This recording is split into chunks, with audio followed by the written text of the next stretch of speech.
కేసీఆర్ గారి నాయకత్వంలో రాటుదేలిన బీఆర్ఎస్ బిడ్డలం, తెలంగాణ ఉద్యమ కన్న బిడ్డలం.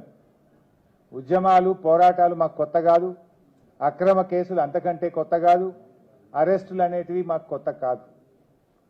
ఆనాడైనా కేసీఆర్ గారి నాయకత్వంలో వందలాది కేసులు పెట్టిన నిజాయితీగా తెలంగాణ ప్రజల పక్షాన కేసీఆర్ గారి నాయకత్వంలో పోరాడినాం. జైళ్లలో పెట్టిన రెట్టించిన ఉత్సాహంతో తెలంగాణ కోసం పోరాడినాం. ఇలా మేము మీ కాంగ్రెస్ నాయకుల లెక్క సిట్ నోటీసులు రాగానే పారిపోయేటోళ్ళం కాదు. మీరు పిలిస్తే వచ్చినాం, బాజాప్తా వస్తాం.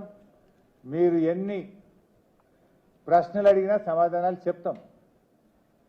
ఈ అక్రమ కేసులు, ఎందుకంటే ఇవన్నీ ఇట్లాంటి అక్రమ కేసులు ఆనాడు సమైక్య రాష్ట్రంలో సమైక్యవాదులు మా మీద అనేక అక్రమ కేసులు పెట్టినారు. ఇన్ఫ్యాక్ట్ మీరిచ్చిన నోటీసులు మాకు దక్కిన గౌరవంగా భావిస్తాం. ఎందుకు ఈ మాట అంటున్నా అంటే, పొద్దుగాల నీ బామ్మర్రి భాగవతం బయట పెట్టి సాయంత్రం నోటీస్ ఇచ్చినావు. ఇది రాష్ట్ర ప్రజలందరికీ అర్థమైపోయింది కదా.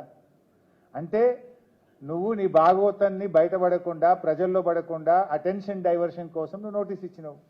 ఈ మాత్రం రాష్ట్ర ప్రజలకు అర్థం కాదా? రాష్ట్ర ప్రజలు అన్ని విషయాలు గమనిస్తూ ఉన్నారు. ఇన్ఫ్యాక్ట్ నువ్వు ఒక ప్రైవేట్ కంప్లైంట్లో కోట్ల రూపాయల డబ్బు ఖర్చు పెట్టి సుప్రీంకోర్టు న్యాయవాదులను పెట్టి నన్ను అక్రమ కేసులో ఇరికించాలని ప్రయత్నం చేసినావు. హైకోర్టు కొట్టేసింది. నువ్వు సుప్రీంకోర్టుకు కూడా పోయినావు, సుప్రీంకోర్టు కూడా కొట్టేసింది. న్యాయం గెలిచింది, ధర్మం నిలిచింది. అయినా నువ్వు మళ్ళా ఇంకో కేసులు ఇరికిద్దాము అని మళ్ళొక సిట్టు పెట్టినావు. ఇప్పటికీ నువ్వు 6 గ్యారంటీలు ఎగబెట్టినవు. నువ్వు యనుమల రేవంత్ రెడ్డి కాదు, ఎగవేతల రేవంత్ రెడ్డి అంటే మానకొండూరు పోలీస్ స్టేషన్లో కేసు పెట్టినావు. రైతు రుణమాఫీ చెయ్యలేదు, దేవుని మీద ప్రమాణం చేసి రైతుల్ని దేవుణ్ణి మోసం చేసినావు రేవంత్ రెడ్డి అంటే యాదగిరిగుట్టల కేసు పెట్టినావు. వరద బాధితుల్ని పరామర్శించడానికి పోతే ఖమ్మంలో రాళ్ల దాడి చేపించి ఖమ్మంలో కేసు పెట్టినావు.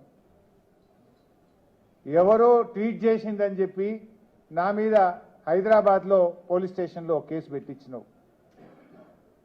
ఘోష్ కమిషన్ వేసి కమిషన్ పేరిట డైవర్షన్ రాజకీయాలు చేస్తే అసెంబ్లీ సాక్షిగా ఆ కమిషన్లో ఉన్న విషయాలను కుండబద్దలు కొట్టినట్టు 6 డజన్ మంది మంత్రులు మీరు మాట్లాడినా, ఎంత డైవర్షన్ చేసినా ఆ కమిషన్ అంతా డొల్ల అని ఆధారాలతో సహా అసెంబ్లీ సాక్షిగా వివరించాం.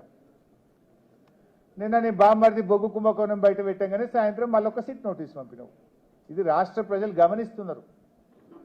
రేవంత్ రెడ్డి పోలీసులను వెనక పెట్టుకొని పిరికి పందలాగా నాకు సిట్ నోటీసులు ఇచ్చుడు కాదు. ధైర్యం ఉంటే రాజకీయంగా ఎదుర్కో, కమాన్ మాట్లాడదాం, ఏడ కొట్లాడదాం. నీకు ధైర్యం ఉంటే 6 గ్యారెంటీల మీద మాట్లాడదాం, రైతు రుణమాఫీ మీద మాట్లాడదాం, బొగ్గు కుంభకోణం మీద మాట్లాడదాం, ఇండస్ట్రీస్ కుంభకోణం మీద మాట్లాడదాం, భూముల కుంభకోణం మీద మాట్లాడదాం, పవర్ కుంభకోణం మీద మాట్లాడదాం, ఏ కుంభకోణం మీద మాట్లాడదాం. నీ ప్రభుత్వం కుంభకోణాలకు నిలయంగా మారింది. నీ ప్రభుత్వం ఇవాళ మొత్తం ఎక్కడికక్కడ దోచుకొని తింటా ఉన్నారు. ప్రజలకు ఇచ్చిన గ్యారంటీలు గాలికి వదిలేసిండ్రు. అందిన కాడికి దండుపాలెం ముఠాలాగా దోచుకుంటా ఉన్నారు. మీరు మీ దోపిడికి మేము అడ్డు వస్తున్నామని, నీ దోపిడిని కేటీఆర్ గారు, మా బీఆర్ఎస్ నాయకులు ఎక్కడికక్కడ ప్రశ్నిస్తున్నారని నువ్వు చిల్లర రాజకీయాలకు పాల్పడతా ఉన్నావు.